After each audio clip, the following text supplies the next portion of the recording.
Welcome back to the Last Week This Week podcast. I'm Ian Scott. And I'm Zack Huber. And this is the podcast where we talk about nerd culture topics from the last week and this week. And this week we have a lot to go over with you. We got finale of The Mandalorian to review. Creature Commandos full cast came out, and we'll be discussing that.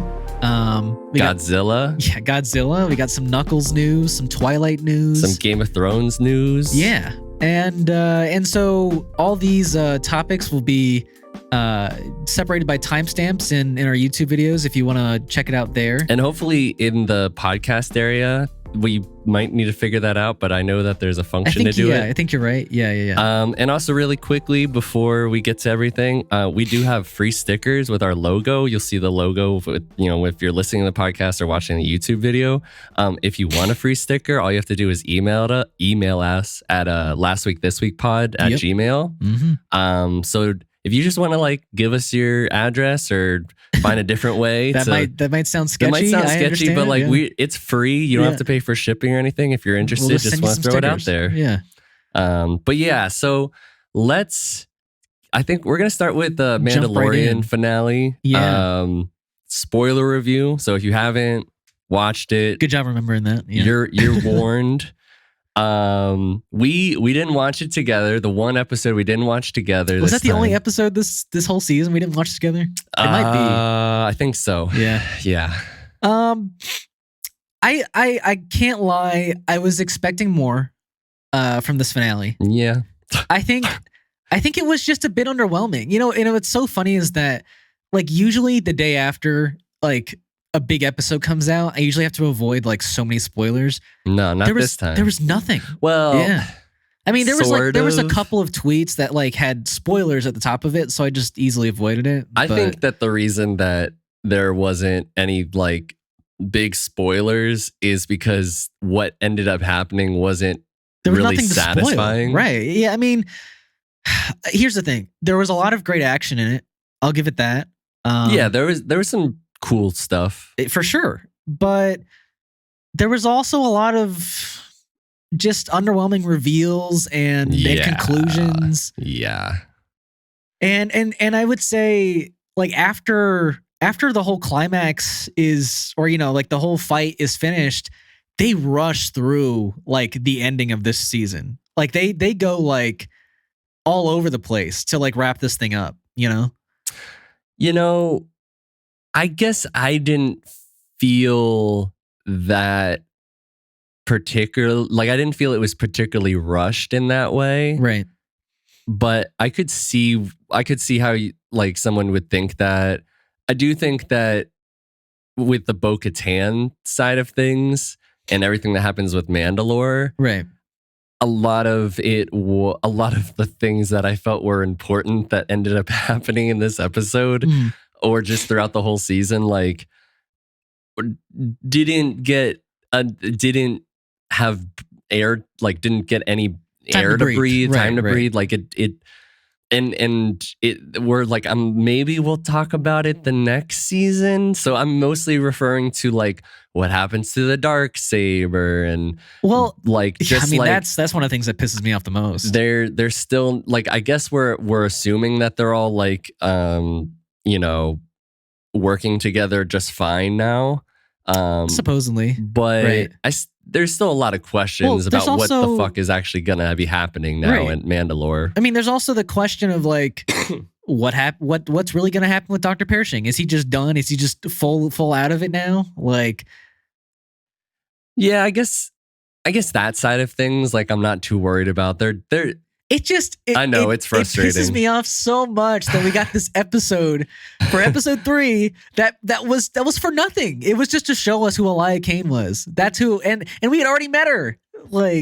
I feel like episode 3 was their attempt at this character study, a moral quandary of sorts, and to a certain extent, what they were trying to do was very cool, and I liked it. It's not an episode that deserves to be in The Mandalorian, at least. Yeah, I mean, the more that this season went on, it was what was, and now with this episode, it's why should I have cared about any of that? Yeah. So I guess we can maybe just start from the beginning of this episode, which like let's just like try to collect ourselves. Do you want to start the beginning? Well, I mean, the beginning basically like Bo-Katan's leading all these Mandalorians away from these, Beskar armored stormtroopers, and it's fine. It feels a little claustrophobic, and it feels a little like they're in the volume, and I don't know. It wasn't necessarily like I wasn't like riveted and like super stressed out about what's going to happen, but there's some cool action. You get, I will say that the fight that like Din has to break out it's pretty. It's not bad. It's not bad. It's pretty. I actually enjoyed his fighting a bit. I guess I see the flaw in that scene because like, why would Moff Gideon not have walked with them? Oh yeah, right. Like there's zero reason for them to be separated. And he has him monitored the whole time too. Right, and so like clearly your goal was to kill this man. Yeah. Why not just remove his mask and kill him right there? I don't know. It's just like it. Also like. Grogu.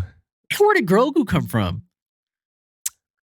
I can't remember. Yeah. But he's got him monitored as well. Sure, because Grogu is important to him at least. So why wouldn't you go after Grogu and make sure that, because like going on to like his plan, right? Which I also have lots of questions about. Well, it's a pretty surface level plan. It is, but like in the last episode, so like when we get to them in the cloning room, I was under the impression, and maybe it'll still go this way because they'll be like, maybe like in some other series or in this series, like Moff Gideon was trying to clone himself, but we can like use his same techniques for the Emperor, blah blah blah, Yeah. But I thought it was going towards the Emperor or Snoke or something. Yeah.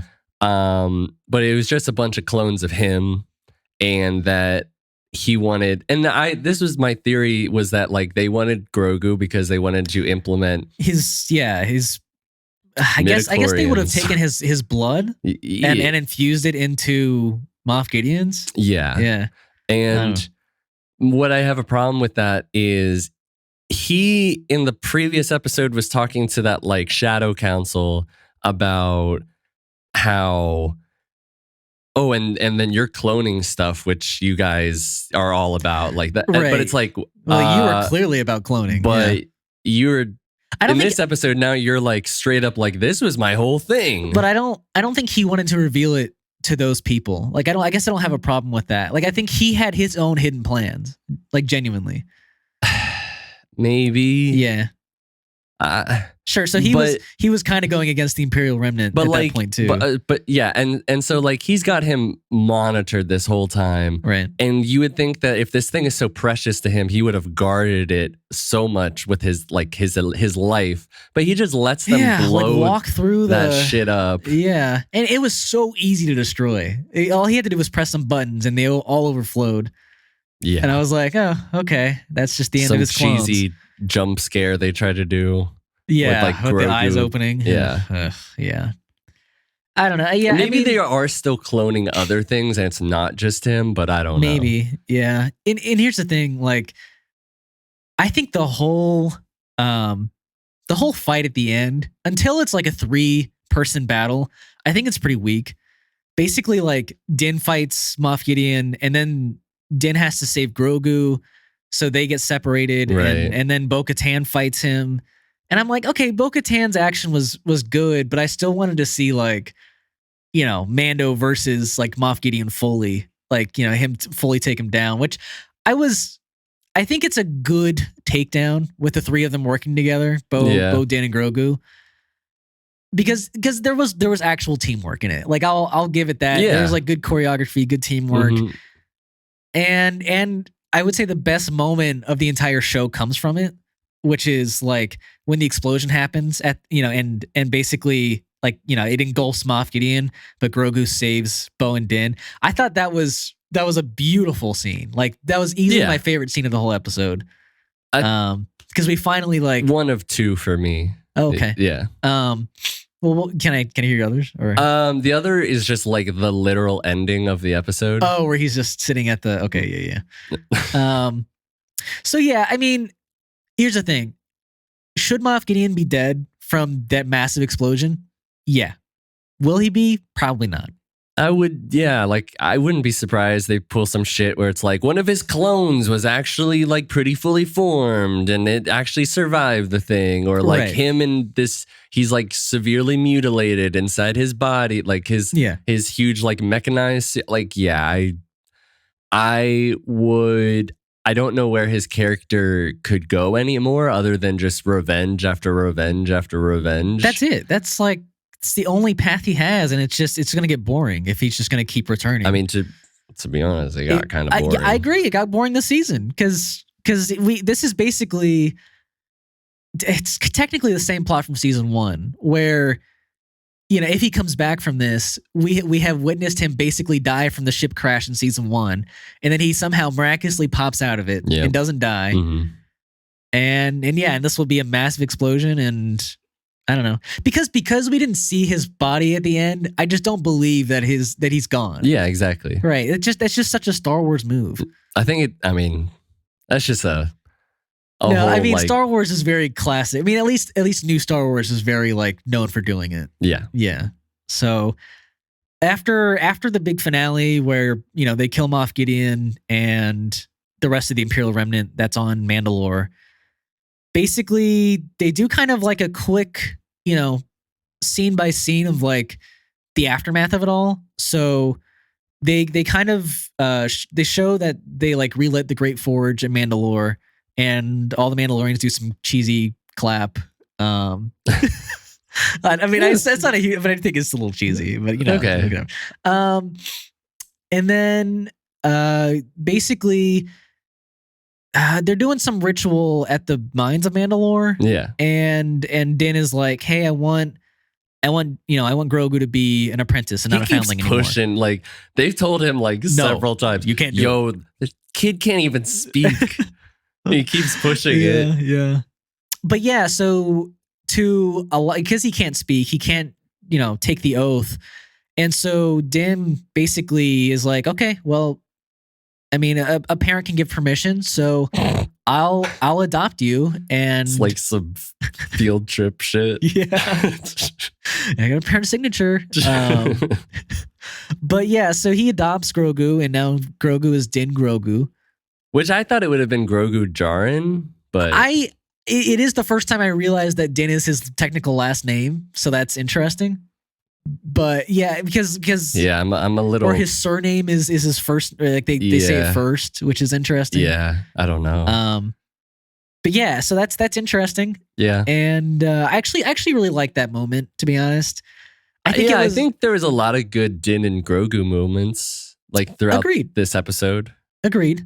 I think Grogu using the Force like a lot. Yeah, and like. Now, it's what I needed in that moment where he's protecting them. I didn't think he used the Force well enough, like when he was fighting those 3 troopers, like by himself. I really wanted like Grogu to like show out in that fight, and he just kind of ran, which was okay. Yeah, yeah. I don't know. Like, I agree it would have been cool, but I think maybe it's like he doesn't really know how to use like attack things as well. Right. All he can really do is like push. So yeah, I don't know. Yeah, I mean he can pull things. He's only been training for a year, so you know, or 2. I understand your complaint though. I do. Yeah. But you know, so basically, when Din adopts him, the armorer is basically like, okay, yeah, he's an apprentice, but you got to take him through his apprentice trials, you know, and take him on his journey. And I mean, for sure, that's what, you know, like they're setting up for next season. They just didn't show any of that after the fact. Even like, you know what I mean? Like there's multiple scenes after, like, you know, he's like, oh, we got to take him on this journey. And then he's like, I'm going to stop in and like get the IG-11 part. And then I'm going to stop in at Navarro and like set up my home and like chill. I think that's, they are gonna go on their journey, but yeah, it's gonna be season 4. Yeah, right. but like I think him going to do the IG-11 bit is like just I don't know, like so this place has a protector. And now they have a place to settle down in between their trips. Yeah. And then obviously when they go to the new Rangers or whatever, the Rangers of the New Republic outpost, like that's what he's going to be doing for work. And those are going to be the adventures that, like, I don't know. I don't think that they need to show Grogu and Din going on an adventure just yet. True. I guess I would say though that like, it felt very video gamey to me, where like even what Grief Karga said to him, he's like, and you got a home for in between adventures, and I was like, okay, you're a video game character now. I thought that like the fight with Moff Gideon was like super video gamey. Yeah. I could see that. Yeah, because he had like a mech suit basically. Yeah, and it's like you fight him as Din, and then you fight him as Bo-Katan, and then it's all three of you. Yeah. I mean, it was like a bunch of quick time events. It was a very like surface level, kind of rushed, good action finale. It was just a lot of action that it didn't have a lot of depth. Fine. Right. Like there was some cool things, like flying through the air, but them flying through the air all together was amazing. I thought Bo-Katan wielding the Darksaber, like flying in people, was great. Yeah. The armor flying around and killing people was great. I wanted more from her. Yeah. So I guess two of my complaints, technically, I'll say, I've already said a lot of complaints, I guess, but the Darksaber being destroyed sucks. It sucks so much, and the way it gets destroyed sucks. Yeah. Like he crushes it, like, oh, okay. I don't know. You have like so much history tied behind the sword, and for it to just be done, it just sucks. Like, wouldn't you feel like people would have a problem with Bo-Katan for like having that destroyed in her possession? I could see that. Plus, I don't know. Maybe it's just me, but I mean, if I was him, I would have grabbed it from her. But whatever. Yeah, because he obviously wanted it too. But yeah, I guess I wanted in the back of my mind someday for Grogu to be wielding the Darksaber. So I don't know. Maybe they can repair it or something. Maybe. That was it was super unsatisfying. Yeah. It was super lame way to go out. Also, I don't even understand why it had to be destroyed. It didn't. There was no payoff for it. Like it didn't feel like it was coming either. So I don't know. It was just like, I know he made that line about like Mandalorians are nothing without their toys, and I'm like, right. I mean, but I don't. Seems, and it's such a cool thing. It is. It's like it's the coolest thing that Din ever got, like as a Mandalorian. So, but besides that, I mean, it's just Well, sorry. Go on. No. I was just all I'm saying is like, I would have, if they were gonna go out, like take the Darksaber out, like I would have wanted it to be like for a big reason, and this didn't feel that like it was a big reason. No, it wasn't like it wasn't like Bo-Katan sacrificed it to kill Moff Gideon. It was just like, oh, Moff Gideon breaks it. Yeah. Plus, the other thing, I was really into the fan theory that the armorer was a traitor and like was gonna like betray the whole Mandalorian faction. But I really wouldn't want that to happen. I like the thought of that would have actually made me pretty mad. Well, here's the thing. Like, I like the fact that it explains, like in season 1, why she's the only Mandalorian left after they all go to help, fight, for Din. Sure. It would also maybe explain like she wasn't down there in the depths, like, when they faced Moff Gideon the first time, like on Mandalore. She was like up there so I was like, maybe she's, I mean, I had the thought in the back of my head. Yeah. Right. But no, I mean, she's a good character. So it's cool to have her be a good badass character. Yeah. Yeah. But yeah, I mean, I don't know. I can't say I'm even thrilled for next season or I'm more excited for next season than I was for this season. Because I was really excited for this season. Because now I feel like excited. we're going back to what I liked about Mandalorian, which is we get the different adventures each week. This time, like, yes, there'll be more of an Imperial presence to it, right? Tied into almost every single episode, it would seem. But that seems cooler. And now Grogu is actually having another arc to go on. Yeah, he had a very mini arc in this season. So yeah, sure, if it goes back to season 1 where it's a lot of adventure of the week and it's filmed like season 1 where it feels like a Western again, I will be very happy. Yeah, I would really like it to go back to a Western. Because it just lost it totally. Yeah, I mean, season 2, yeah, I mean. Season 2 had a little bit of it. A little bit. Season 3, there's none of it. There's just none of it. Except those pirates that want to drink at the school. You're right. But it was cheesy Western. It wasn't even cheesy. Good. Yeah. I'm just... Yeah, this season is my least favorite. It's by a long shot. Yeah. I'm hoping the next season's better. This episode was fine. It was fine. Yeah. The worst finale so far for it. Yeah.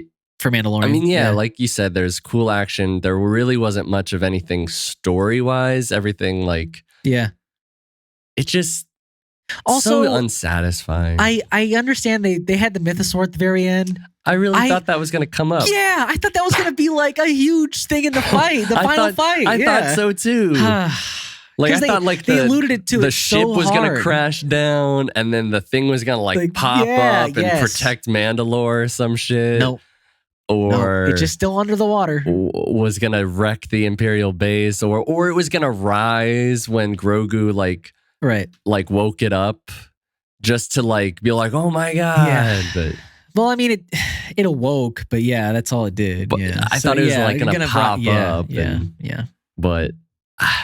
So yeah, and the IG-11 thing, whatever. Yeah, they planted the thread at the very first episode, and they, at least they fired Chekhov's gun. At least they completed the arc for that. But in the weakest Chekhov's gun. Yeah, and I agree. I totally agree. Yeah, and there's a lot of predictable shit, all that stuff with R5, with the door. That was interesting. I mean, what was interesting about it? We've seen it a million times with R2-D2. I guess it was interesting seeing another droid besides R2-D2 be that competent, But yeah, no, I feel you. I mean, you got the same thing with Chopper in Rebels, which I know you haven't seen, but Chopper's got more personality than fucking R5. Yeah, R5's got 0. I mean, R5 has some, I guess, but not enough, and yeah. I don't know. I'm pretty lukewarm about the whole thing. Yeah. Maybe one day. And here's the thing. If Mandalorian season 4 doesn't hit with me, I might just stop. I don't think I could ever just stop. I don't know. I mean, it's culminating into some movie, so maybe I'll have to see it all. So that's how they get you in. They hooked me now, but yeah. So I don't know. We'll see about season 4, but yeah. Season 3 was not the greatest for me. Yeah, same. All right. So next up, we're going to talk about Godzilla X Kong, the new Empire, which just got the title announced and a little teaser that we got shown. Yep. And for actually, I guess we've never talked about it on the podcast. Ian here absolutely hates Godzilla versus Kong. I do. I am on the other side of the aisle. I know it has some terrible story points, but it is so much fun and I love it. Just we'll get into some of the details about it or our thoughts on it, but just some quick information. It's 3 years after that movie. Okay. And it's going to come out in March 15th of 2024. So a little under a year from now. 11 months. 11 months. And it's going to explore more of the Hollow Earth and Skull Island and lore and all of that. And so and also in the teaser, we get a look at this very lanky, kind of like slender, I think lanky it's like Kong. An orangutan. Kind of that's interesting. Yeah. I mean, I literally was thinking lanky Kong, like it had, but an evil lanky Kong. Evil lanky Kong. And it's just like this evil-ish gorilla on a throne, and there's a Kong skull and a Godzilla skull. Right. And then later, after we get the title reveal, which has a very Harley Quinn-esque like title. Like the font a little bit. The font's very very like interesting. It's almost like too badass, like, or I don't know what it is. It's like it's very just it's a little too much comic-y. Yeah. I don't know what it is, but then we see that the face reveal has like blue eyes, right? But it also has the orange hair, like an orangutan, right? Okay, so I didn't notice that. Yeah. I was gonna say that maybe I think this is going to be an entirely new character or creature. Yeah. But maybe the only way that I can see this thing having any chance of fighting both of them, because I'm assuming this is not Kong and Godzilla like fighting each other again. No, this is definitely them fighting this new villain. So I'm assuming that this thing has probably some sort of atomic abilities, and that those blue eyes means that it has some atomic radioactive powers of some sort. Here's the thing. I would assume that this being comes from the Hollowed Earth realm. Yeah.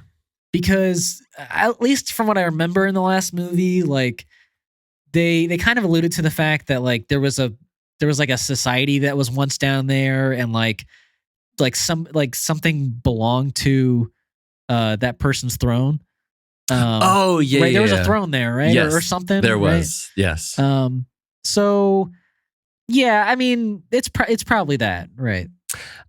I think there's like a long history of what we saw in that movie, a long history of these Kong-like beings having some sort of war, and I think it was a war with literally Godzilla, like or it was other. Yeah. I can't exactly remember because that movie was just.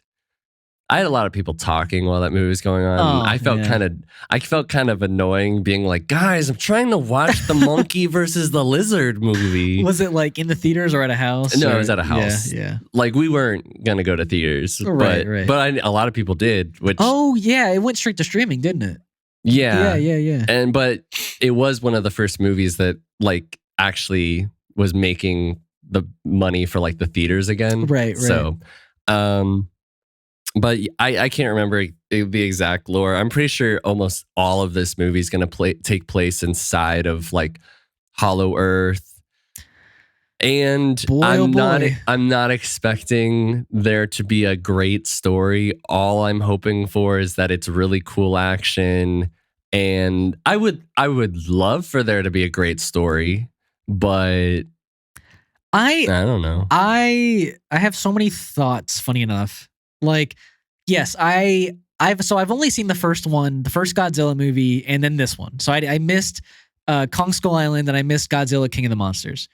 You saw the first what movie? The first Godzilla movie with Bryan Cranston. Oh, okay. Yeah, right. Okay. So you missed Kong Skull Island. I missed Kong Skull Island, and I missed Godzilla King of the Monsters.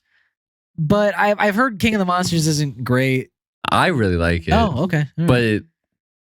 But yeah, I mean, yeah, I didn't like this one. So yeah, I hate Godzilla versus Kong. For me, it's not a great like time because like the most of the movie is building up to like this fight at the very end where it's Godzilla versus Kong in like Hong Kong, I guess. Are they in Hong Kong or Tokyo? I can't remember which. I can't remember.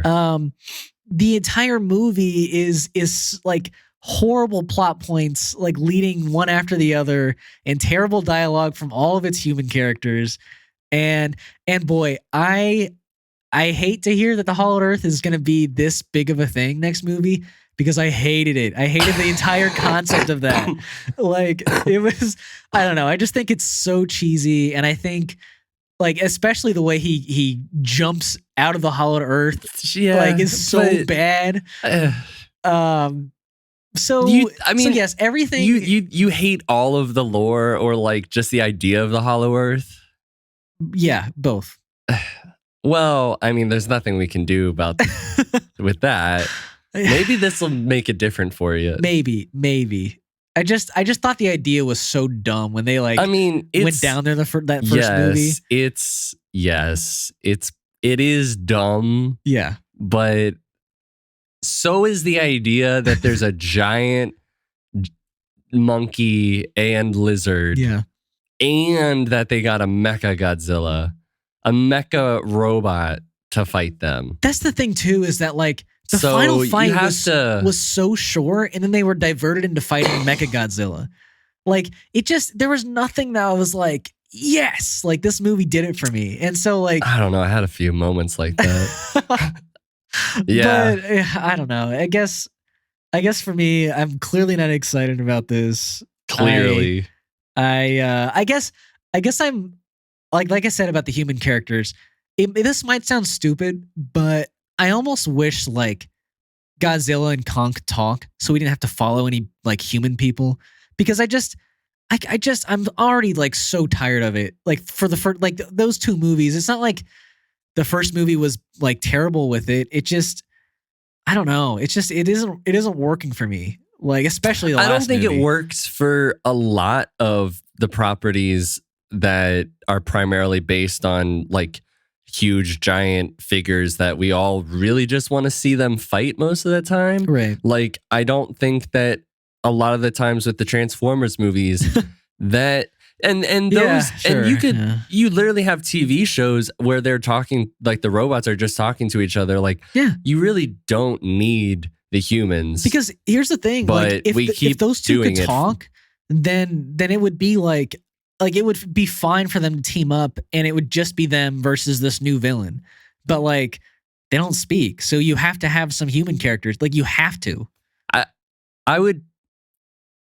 Yeah, Are you gonna have a silent movie? Like, yeah. Not a silent movie. I guess a no dialogue movie. It would be cool. Like, I mean, you have movies like Prey where they do have characters talking, right? But it's also quite a silent movie, and you just kind of have action play out. There could be something that like King Kong, whoever's like friends with King Kong, like he's protecting her throughout this whole thing. It better not be Millie Bobby Brown again. And you know, but no, there's a whole human cast already announced for this. Oh, so she isn't returning? I mean, I don't think it's listed. Good. But who knows? I mean, like, here's the thing. It's not like she's a bad actress. They just wrote a terrible character for her. Yeah. So, well, but anyways, I'm excited for it. But something else we're very excited about is on Game of Thrones side of things, along with their announcement that they're changing their name from HBO Max to just Max, which is, and I quote, the place to go to see HBO is what they said. Wow, what a great slogan, Max. Yeah, so stupid. They are moving forward with the Hedge Knight, which is a group of novellas that George R. R. Martin wrote, and then they ultimately turned into, I think, just like a book called the Hedge Knight or something like. The Hedge Knight's the first book in the series of like the Duncan Egg series, or it was like a Knight of the Seven Kingdoms. I forget, but I guess what it's currently being titled is A Knight of the Seven Kingdoms, the Hedge Knight. Nice. And so it's basically going to be based on the series, and it's going to follow Sir Duncan the Tall, who's Dunk, and then a young Aegon the Fifth Targaryen, Egg, 90 years prior to the events of A Song of Ice and Fire. And it's a century before the events of Game of Thrones. Two unlikely heroes wander Westeros, a young, naive, but courageous knight, Sir Duncan, and his diminutive squire Egg, set in the age where the Targaryen line still holds the Iron Throne. So I'm excited. I am too. It means that it'll be really interesting to see when this comes out, like along with House of the Dragon, because that would be kind of cool to see what's going on in the Iron Throne with the Targaryen family around this time. It'd be like 80 years after House of the Dragon. Yeah. So I mean, that's neat. We're not gonna see probably any of the characters from then. Maybe like Aegon the Third. I here's the thing. I'm a huge fan of Game of Thrones, but I purposely, like, when House of the Dragon came out, I did not look at like lineages or like lore, because I don't want to know technically everything that's going to happen in House of the Dragon. Yeah. But I think this is something that I was excited about, like with all the spinoffs that were happening, because this is already something that George R.R. Martin's wrote, and he is going to be a writer on it and executive producing. So I'm pretty sure the story is going to be great. Like right there's probably a great story to be told. And now I think it'll be interesting that like a Targaryen is going to be squiring like for a night. And I don't know why that's particularly happening, or why they're this, like, obviously. So he's a squire? Mm-hmm. Okay. Like Aegon the Fifth is a squire to this knight. So like, I don't know if this is like you need to go get some experience, or like I would almost assume that maybe. Gosh, that's so interesting, because like, it's not like every Targaryen is like lined up for the throne. Exactly. So I mean, like some are going to be sent to Oldstown to study as I'm blanking on the name, like the Maesters. Maester. Right. Or so this one, their family could just be like, yeah, I want you to be a part of the Kingsguard, and I want you, and so maybe this is your way to do it. Yeah.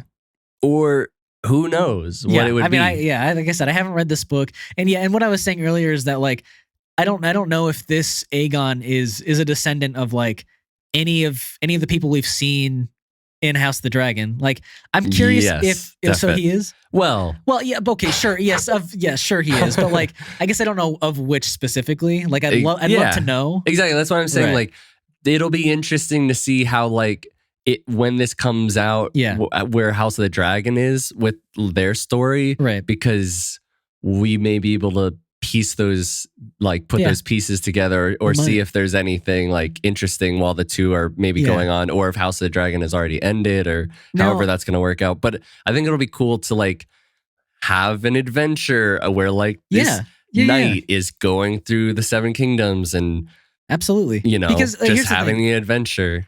That, like, it's I think I was kind of against the Aegon the Conqueror series, because I didn't think that would feel like Game of Thrones. This is a very different story of it, like, it's very different from House of the Dragon or Game of Thrones. There's not like a political intrigue here that we know of. Right? I mean, like, it could be. It just doesn't sound like it from that type of story. I would guess it's more like The Mandalorian or The Last of Us, because it's going to be about, a big strong man protecting like a little kid. And I think you're going to have some Adventure of the Week type stuff. Maybe it's like a Hound and Arya sort of situation. Yeah, absolutely. Right. Where like maybe Aegon is, I don't know, maybe this is to protect him. There against his will. Yeah. I don't know. Yeah. But I think it'll be like a nice balance. Like, if they wanted to put out both of those shows in the same year, I don't think people would get like overfed, or like overstimulated by it, or whatever you want to call it. Because I think they're going to be very different shows. Yeah. Yeah. I think so too. But very excited. Yeah. Same. Next thing that we talk about. I put my foot down that we were going to talk about this. Big fan over here of this. Yeah. I'm a big fan in some ways. Yeah. But so there's a Twilight TV series that is it's in its earliest Right. days. Lionsgate's developing it with the author at the moment. Yeah. So I don't know how to feel about this. Yeah. But I think Lionsgate, they also have the Hunger Games series.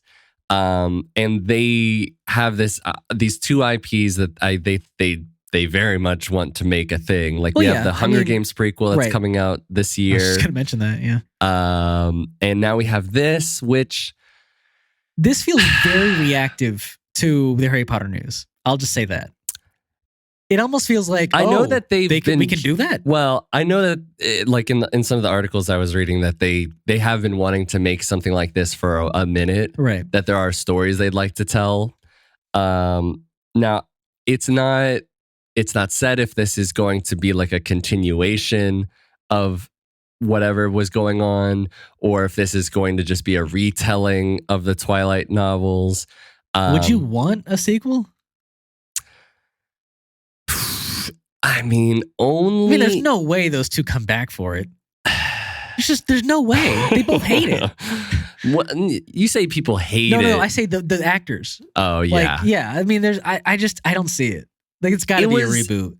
If they did it, it would have, like, I could only see them doing it for, like, a movie. Yeah, like, or like some special or... Yeah. But I'm assuming that they're probably going to go down the route of, like, retelling the books. Yeah, because through a TV show, you're gonna be able to tell a lot more of the story. So I think that's kind of like the sell of these shows, like, or these movies being rebranded as shows. Yeah, I mean, do I think that there's enough material in those books? Did you read the books too? Huh? Did you read the books too? You did, didn't you? Yes. Okay, yeah, nice. You could potentially. I do think it fits a lot better as a movie. Okay. But like just the same way with the Harry Potter stuff. But I mean, it would be. My thought is I'd like to see how they go about it, because the thing I liked about the Twilight books and the movies are kind of two separate things. Like the books there was something very cool about the books. At least the first one, definitely. Like I liked the whole vibe, and I feel like the first movie did capture it, but it was still very moody. Okay. And like emo and very like heightened. You know? Do you think it was like a product of his time too, like the late 2000s? Yeah. Okay. And so I'd like to see what take they would go for. Like, are they going to go for a similar take? Because what if they go really serious with it? That would be kind of. That'd be dope. I mean, that'd be the only way I'm like interested. And even then, I'm just. But my fear is like. It did feel like it was a product of its time, and I don't know if like trying to recreate that thing, that magic that it had of it like being kind of horrible but kind of great at the same time. Right. At least it did that for me and a lot of other people I know. I don't know if that'll work, because I don't want a Teen Wolf situation out of this, even though I liked Teen Wolf eventually got like the first. You're saying the show? Yeah, like the first two seasons of the new Teen Wolf show back in like 2012, 2011. Like I kind of like that. Right. But I don't know if that's something that I'd want here. But I am interested. Right. At the very least, I'm very interested to see where it's gonna go. I don't know. I don't know. Yeah. Because partly I'm like, can you even do Twilight seriously? Maybe. Maybe. Yeah. I mean, it's really cool when you see it from just like Bella's perspective, which is hopefully how they'll go about it. But is that not how the movies did it? They did. I'm just saying, like, I don't know how they do it for a TV show. Oh, okay. Yeah, you're saying they might like focus on other characters for different episodes, or Yeah, whatever. which I mean could be work. fine. I don't know. Yeah, I wonder if they'll do that for Harry Potter too. I could see that. That's weird. That would be really weird. All from Harry's perspective. Yeah, I wouldn't. I don't know if I'd like that. Yeah, maybe they should just stick to the script of the. I mean, it's literally book. called Harry Potter, right? So yeah, You can't be doing that. I don't know. Well, the next property we're talking about is also one you're pretty excited about. I don't know if I'm super excited about it. I mean, here's the thing. You've at least seen the movies. Sure. Right. The next property here is a Knuckles spinoff show got announced. Now, I didn't see that Idris Elba was announced for it. He's got to be. He's the voice, yeah. right? But yeah, apparently it's set between Sonic 2 and 3, and he's training Wade. a human character, right, to be an Echidna warrior. Yeah. So Wade is the sheriff or like assistant sheriff. Oh, okay. Because I thought the sheriff was the one who was with Sonic. Yeah, he's like the assistant sheriff of the town, and he's kind of he's just a goof, right? And so this show sounds like a terrible idea. Agreed. In my opinion. Yeah. But it could turn out to be fun potentially, but it on the surface it sounds terrible and like is just gonna be like just something like I have no interest in watching and is probably just gonna be terrible jokes trying to make something happen that like I don't know. We'll see. It's just like, do we really need Knuckles to have a TV show? So episode after episode of watching Knuckles with this human character who he's had some interactions with to teach him how to be a member of his race. Like, and it sounds like it's gonna. Well, maybe. I mean, I guess from what my implications of the movies are is that they can travel back and forth between like the Sonic realm and the human world with the rings. Yeah. Okay. Well, interesting. So do you think it's going to take place in like on Earth or in like Sonic World? Because that would be a lot of like animating to do the entire time, right? I'm going to assume that it takes place in the real world. Right. So do the sheriffs ever go over to Sonic World? That's never happened. Yeah. Okay. So it's human world. Yeah. Yeah. I don't see this movie working out, the show working out super well. I don't either. I also think it's like whatever happens in this show, maybe it has zero consequences and doesn't lead into very much to Sonic 3. But if it does, I would assume Knuckles is in it though. No, I think so. I think he'll definitely be. It's just like, will any of this that happens in this show like show up in Sonic 3? Yeah, where like Wade's like a badass all of a sudden. I don't know. That would be so gross. A human doing Knuckles moves. I don't want that. I mean, it just seems like the whole plot is gonna be Knuckles is gonna notice that Wade's like just incompetent. And he's like, you need to learn how my people do stuff. And he's like, oh, cool, like yeah. And then it's just a bunch of like ridiculous. Like I don't even know what the fucking story for that would be. Yeah, I mean it's gonna be a Paramount Plus, I think, right? Yeah. Yeah. So I don't know. They don't drop a whole lot of quality shows, so it's not super surprising. But I will say that there is one guest star. Oh yeah, that you might like. Okay. Which is Rory McCann will be in it. Do I know who that is? He plays the Hound in Game of Thrones. Oh wow. Okay. Yeah. So, I would like to see him in it. Yeah. I'd like to see him in anything, but yeah, sure. Yeah, I don't see him in anything. Anything, yeah. That's surprising because it feels like at least at one point every Game of Thrones actor was getting like everything they wanted, show wise or movie wise. Yeah. Well, not every. I mean, sure, I'm over exaggerating, but yeah, no, it just felt like I don't feel like you see like Sophie Turner or. Well, Sophie Turner got the X-Men movies right after. You're right. Yeah. Maisie Williams. You're right. She didn't do a whole lot in the mainstream, but and I guess Kit Harington only did like Eternals that I've seen since.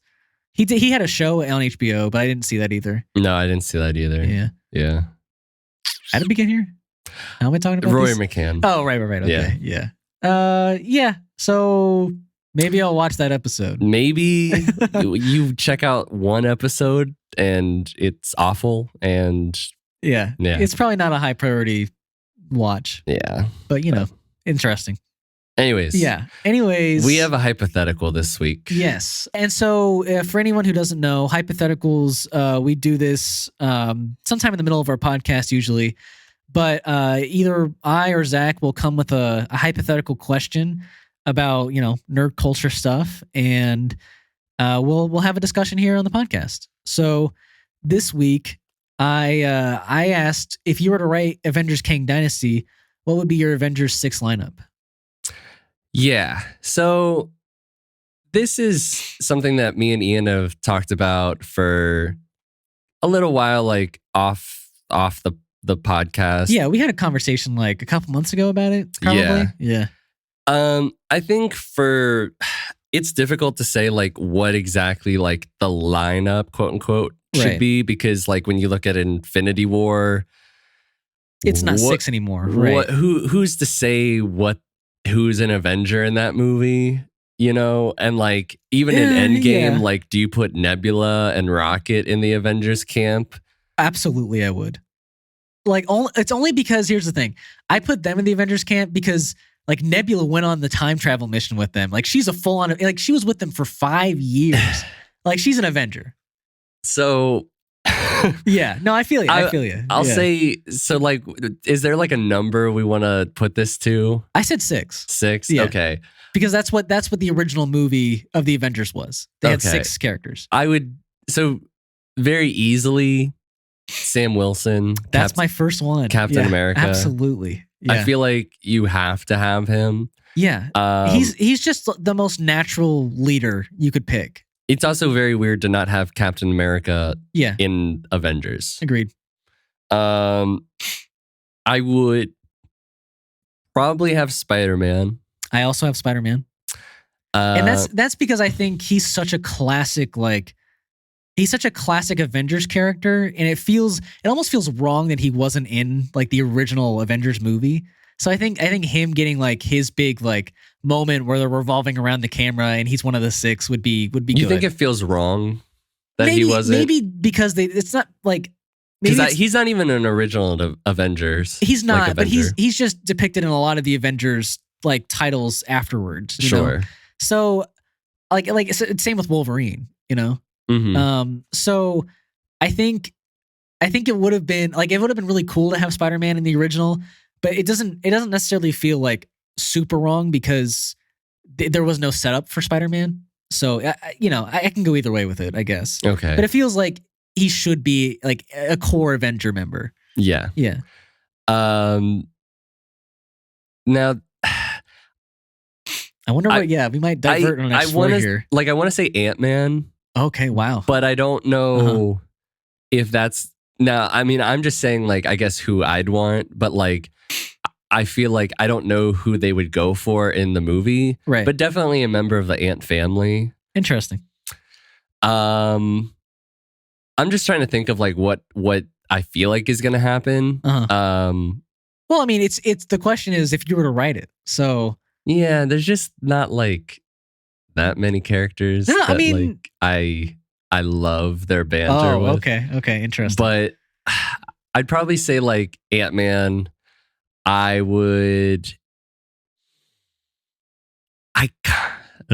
kind of want Kamala Khan to be in it. Okay. Thor. Okay, I have Thor as well. I love Thor. I think Thor, because he's like he's the only member of the originals that is still like fully capable of like being an Avenger still. And I don't think I think if the Avengers called him, he would be right back, Yeah. So I think it makes sense. And then lastly, it's between War Machine and Black Panther, probably. Okay. The other three that I like, because I already agreed with you that I have or Doctor Strange, but like everybody keeps saying he's not an Avenger. But here's the thing, I mean, like, I don't have Doctor Strange because I felt like he has like way more duties besides being an Avenger. But so does Black Panther. Well, not anymore. Not anymore, right? So here's the three I picked that were not Captain America, Spider-Man, and Thor. I have Shang-Chi. Oh, yeah. Yeah. Shit. That might have actually that might be one of them that I would swap out. I think like I'm also picking, I'm trying to pick characters from like good movies. Yeah. You know, so like the stronger movies of Phase 4, I guess. So Shang-Chi I thought was a really bright spot in the MCU. And I think his powers are like way different than most other people's, so it'd be a nice divergence. I also have Shuri's Black Panther. Mhm. I think it makes sense. I think having a Black Panther and like having, you know, those like the acrobatics and the moves, and like I think it's a nice, like, again, like a nice like difference from the other powers. Plus she's a leader. Like, and maybe not a natural leader, but I think Black Panther Wakanda Forever like really built her up as like a natural leader, and I think maybe she can bring some of that to the Avengers. Potentially.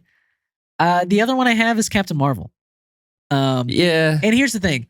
I'm predicting, I guess the reason I have Captain Marvel is because I'm predicting that the Marvels will like tie her back down to Earth, you know, so that she's not like away from space for like, you know, the rest of her career. Yeah.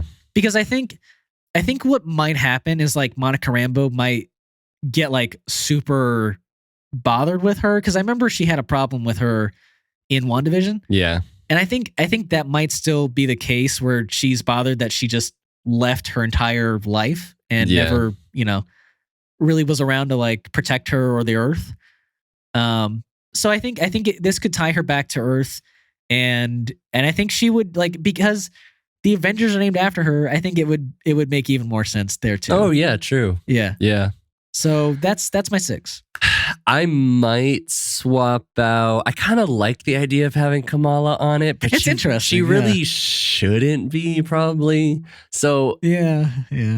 But then again, Shang-Chi's like still just like a 25, 26-year-old who like doesn't know what the fuck he's doing either. So I mean, yeah, I like your list though. I do like your list. Appreciate it. Yeah. I mean, I think that would also, I feel like it's not too far off of what could happen in Kang Dynasty. Like, I think the only one that I'm iffy about is like Spider-Man being in it, or Thor, because like I definitely think that Thor will be. Probably, yeah.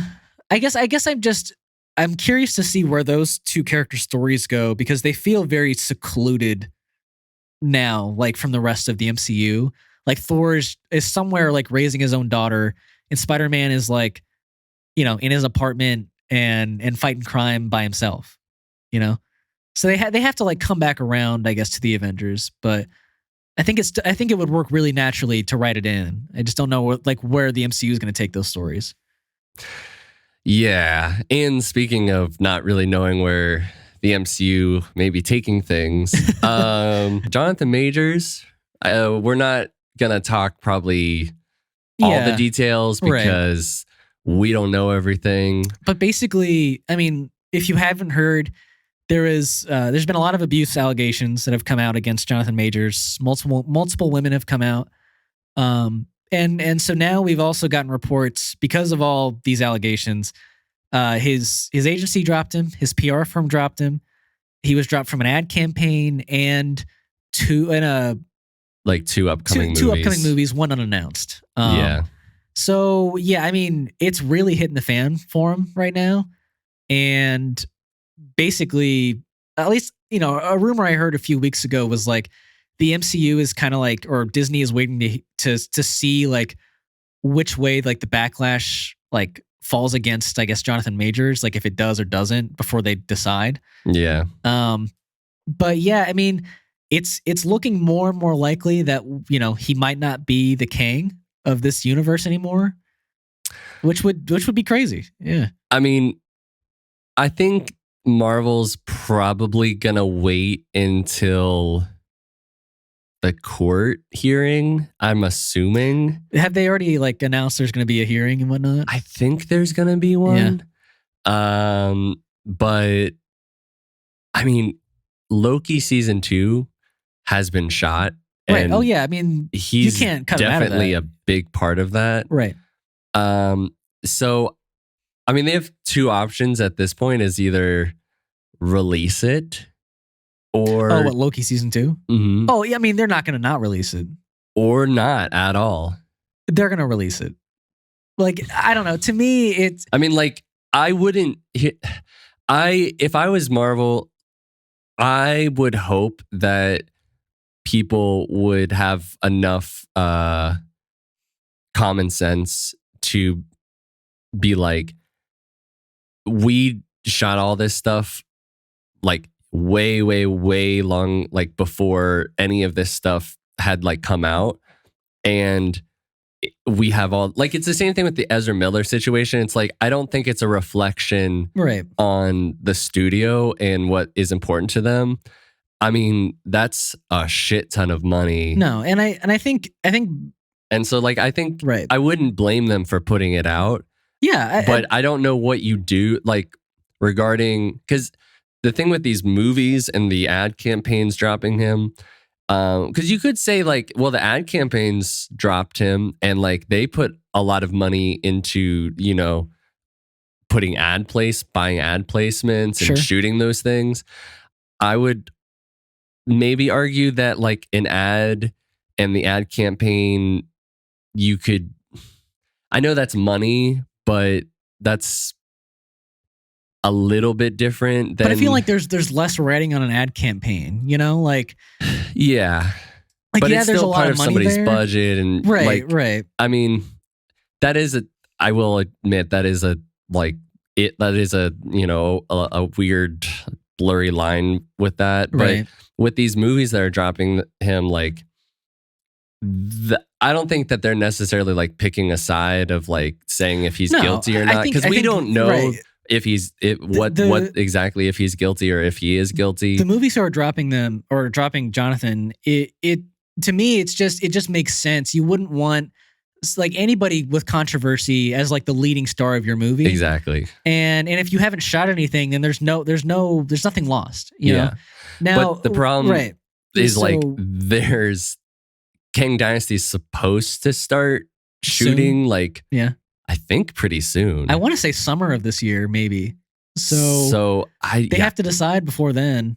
But yeah, I think that's the thing. I don't think the majority of people are going to blame the MCU for dropping Loki season 2. Not getting rid of it, but you know, like actually dropping it on Disney Plus, because I think most people are going to realize they shot this show last year, I'm assuming. And you know, that was way, way before these allegations came out. So, but if they do drop him, how do you figure that they fix things? Yeah. I mean, here's the thing, like, because the MCU doesn't really know how to like treat its multiverse yet, they've left themselves open to the fact that like every Spider-Man looks different or most Lokis look different. So like it's not a huge step to think like there's different looking Kangs, but I think you've already established that like 99% of them look like Jonathan Majors. Yeah. So yeah, it's going to be weird if that's the case moving forward and he's not there. Yeah, I agree. It'll be weird, but it's not like they haven't done something like this before where they're like with Rhodey, it's like, it's me. Get used to it. Sure, like, right. And with the Hulk too. Yeah. And they're doing it again with Thaddeus. So Thaddeus Ross. Oh yeah. Yeah. This is probably what they're going to do. If I had to guess, if there's nothing definitive of proof or what's going on, in like by the time that they're like getting really close to shooting, they might just drop him. Or do you think? No, I mean they have to hire somebody if they're gonna. Wow, I wonder if they're like maybe shopping around for a possible replacement. I would. They I could would be, think but they like, might be that prepared. do you push the movie back in production, or do you just like, okay, let's go find somebody real quick? I think the new Disney with new Disney. I feel like the new iteration of Bob Iger. I think under him and like the execs at Disney will have zero problem pushing King Dynasty back, because I think they realize the backlash that Phase 4 got, and that they got in general for pushing out so much content, that I think they'll see, like, like in video games, most people are totally fine with game delays because it's like, oh well, the quality will be better in the long run. And I think it'll be the same this way. Like if we get a delay but for this, these are like actors who have like time constraints and sure. But I don't know. I mean, like the MCU just delayed almost all of its projects and put them all without release dates. So like, yeah, I don't know. It wouldn't be super surprising if they pushed it back. I think they're gonna stick with him up until the last minute. At least like up until they can't anymore, which means like no matter how far they try to push the movie back, like there's gonna be a point where they're like, okay, well, we can't risk it. Yeah. So yeah. But hopefully, I don't know. I hope that everything's. Here's the thing. I hope that the allegations aren't true. Yeah. I'm not saying I doubt these women. Right. But like obviously we don't want the abuse to be true. And I hope everything works out in its favor, I guess. But if it doesn't, and he's proved, to be that, then I have no problem with him getting recast. It just is going to be a little awkward for the MCU for a little bit. Yeah. Yeah. Yeah. That's how I feel too. Well, the last thing we wanted to talk about on the other side of the comic book universe, with DC, this was a little late news for us, but the full cast of Creature Commandos was announced. Mm-hmm. Basically the first project in James Gunn's new DC universe. So the list here is Frank Grillo is Rick Flag Sr., Maria Bakalova is Ilana Rostovich, Indira Varma is the bride, Zoe Chow is Nina Mazursky, Alan Tudyk is Dr. Phosphorus, David Harbour is Eric Frankenstein, and Sean Gunn is both G.I. Robot and Weasel. Well, we're assuming he's Weasel. James Gunn actually came out and said he's Weasel. Oh, okay. So cool. Yeah. I think for the most part, this cast is fantastic. Yeah. I think they all can probably voice act because most of them are pretty great actors. And most of them look so close to like their actual design, which is what James Gunn promised. Yeah. And like, because they're probably going to transfer over into live action. Yeah, which is amazing. I can't wait to see David Harbour as Frankenstein. I think that's so exciting because I think he truly, like, I didn't see Hellboy, his version of Hellboy. Sure. But I think that could have been a very cool role. And I don't think he was miscast in that. No. So I think he's getting a great chance to like do another comic book, in parentheses, comic book character. And yeah, so super excited to see that. I love Alan Tudyk as an actor, a voice actor. Yeah, so love him. Yeah, I think he's gonna be great as Dr. Phosphorus. Yeah. I think he's gonna be hilarious. Sure, yeah, absolutely. A Batman villain. Yeah, I think they'll do him like quirky enough. I'm also really excited to see. The only thing is I don't know how they're gonna do Frank Grillo as Rick Flag Sr. like as like here's the thing, as his dad, because like if he transfers over into live action, because what's his name, Joel Kinnaman's like in his 40s, I would imagine. I looked up their ages. Yeah. So Joel Kinnaman is 44 right now, and I think Frank Grillo is 58. So yeah, 14-year difference isn't great. I think Frank Grillo is also like a good 5 or 6 inches shorter than Joel Kinnaman. So I think I mean, your dad can be shorter than you. Sure, I feel you, but I feel like somebody like as macho as maybe like Rick Flag Sr., you would think he'd have like an even more like macho buffer dad, maybe. But like I think he's good. Like especially his face looks like the part. I think it is an interesting casting based off of Joel Kinnaman's version, but maybe those two won't be connected at all. I mean, I don't know. Maybe. Yeah. You would think they would be because they're specifying it's senior, but I don't know.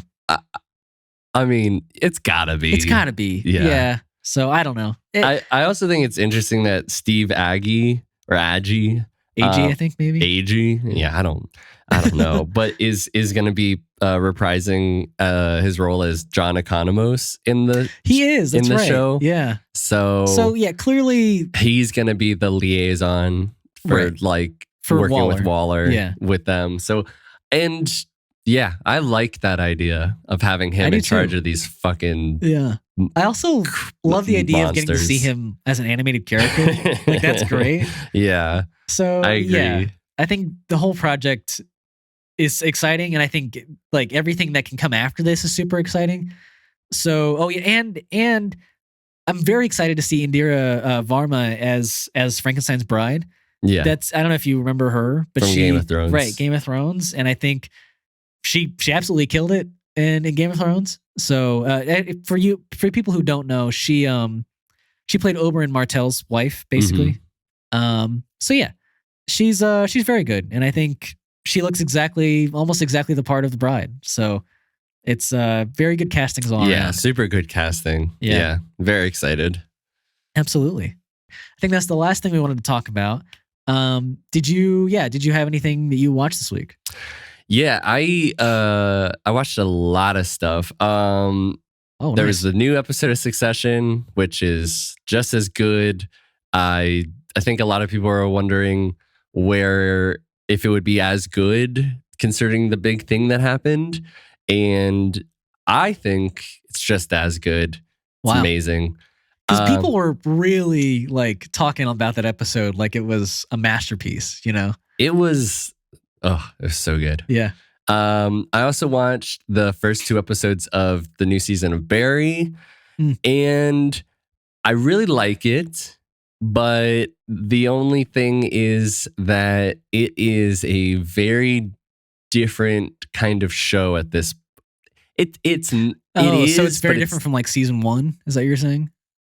It is, but it isn't at points. But it's a much more serious drama at this trailer, point. I only saw a little bit of the trailer for season 4. Yeah, but it looks really serious. It's just a lot more serious, right. and it's. I guess I didn't get that vibe when I first saw the trailers, like before the show had even come out. So yeah, that is a bit of a stretch, maybe not a stretch, but like a divergence from what it used to be, I guess. Yeah, because I mean, you have Bill Hader doing is in a certain place where there's not a whole lot of things that he would normally be doing, and right. But it's still really good. I still really like it. It's just a different vibe, and I'm hoping it continues to be great because all the other characters are doing like interesting things, but right. It's just a little different. And then I was sick, so I watched. I don't know why I do this, but when I'm sick, I watch a ton of like the Grand Tour and Top Gear. Oh, okay. Nice. So I just lay in bed and just watch. It sounds super relaxing. Jeremy Clarkson, Richard Hammond, and James May just do car shit. Yeah, which is very nice. It's a great time. Have you watched any of Clarkson's Farm? Oh, that's what I should have said. I watched all of Clarkson's Farm. Did you really? I watched both seasons. Oh my gosh! Wow. Yeah, I've only seen an episode here and there, but it's really funny when I've tuned into it. So. Yeah, our friend West was like saying that it's just as good. It's good. Yeah, I won't say that it's like just as good. Right. But it's quality TV, and I don't think that there's a whole lot of people who like do that kind of show that I enjoy as much as like Jeremy Clarkson, which I know people have their thoughts on him, but I think he's a great host. Like I just love him. Yeah. He's very funny. I watched a lot less than you this week, but I did get to finish Perry Mason season 1. Oh, okay. So yeah, I mean, they nailed the landing. Like the last 2 episodes, there's great twists, and especially the last 3 episodes, I'd say they do amazing courtroom drama. Like it's like everything you want from probably what you were going to She-Hulk for, maybe. But yeah, no, I think it really like ties in every single like thread it had in season, like at the beginning of the season, to like the overall murder mystery, and I think everything is thought so well in it, and I think the characters, like the way they're all set up for season 2 is very nicely wrapped up and put together. So yeah, I think I mean, obviously season 1 ends strong. If you're interested in the trailers for season 2, I definitely recommend watching season 1. But yeah, if you're looking for a great like noir mystery detective, then this is it. Yeah, I am very tempted to start watching it because you keep talking about it. It's so good, dude. And I will say that if, like, along with Barry, like if you have not seen like seasons 1 through 3, you're missing out on like some of the best TV in the last like 5 years. So probably Succession too, right? Oh yeah, Succession is like, I mean, I feel like if you haven't started watching Succession and nobody else has told you to start watching Succession, like I don't know what will, but yeah, it really is that good. So yeah, maybe I'll start Succession at some point this year. Yeah. But yeah, I think that's all I watched this week. And I think that's all we had to talk about this week as well. So we wanted to thank you for listening to the podcast and getting to this point. We are at Last Week This Week Pod on our social medias on Instagram and TikTok, and we are Last Week This Week on YouTube. If you want to listen to the podcast in the future, we upload on Fridays and Saturdays, and those can be found on Spotify, Podbean, and Apple Podcasts. But yeah, if you also liked what you heard today or like us in general, then maybe think about supporting us by a comment, a rating, or a like on any of our platforms. We would greatly appreciate it. And I know there's 2 reviews that we got, but we do have finally our first 5-star review. We do. So thank you, Pizza. We may know who you are. We may not know who you are, but thank you very much. Yeah. We will post this and we will frame it. And thank you very much. If you want to send a review, that would be amazing. I'm sure like I will shout out if there's any more reviews because they're greatly appreciated and it makes me happy to see that people are enjoying them. It's like positive feedback. Right? And positive feedback. I mean, I will take negative criticism too. Sure. But it's just less pleasing to hear. So sure. But thank you very much. That was very nice to see. Yeah, absolutely. And thank you all for listening. Yeah, thank you very much and also reminder, if you want free stickers, just email us. Yes. The links will be there. Email us, and if you don't want to send us your address, I get it. It's probably a little creepy, but I mean, that's the only way to get them to you. We're I would like to say trustworthy guys, so I don't know. Yeah. All right, well, until next time.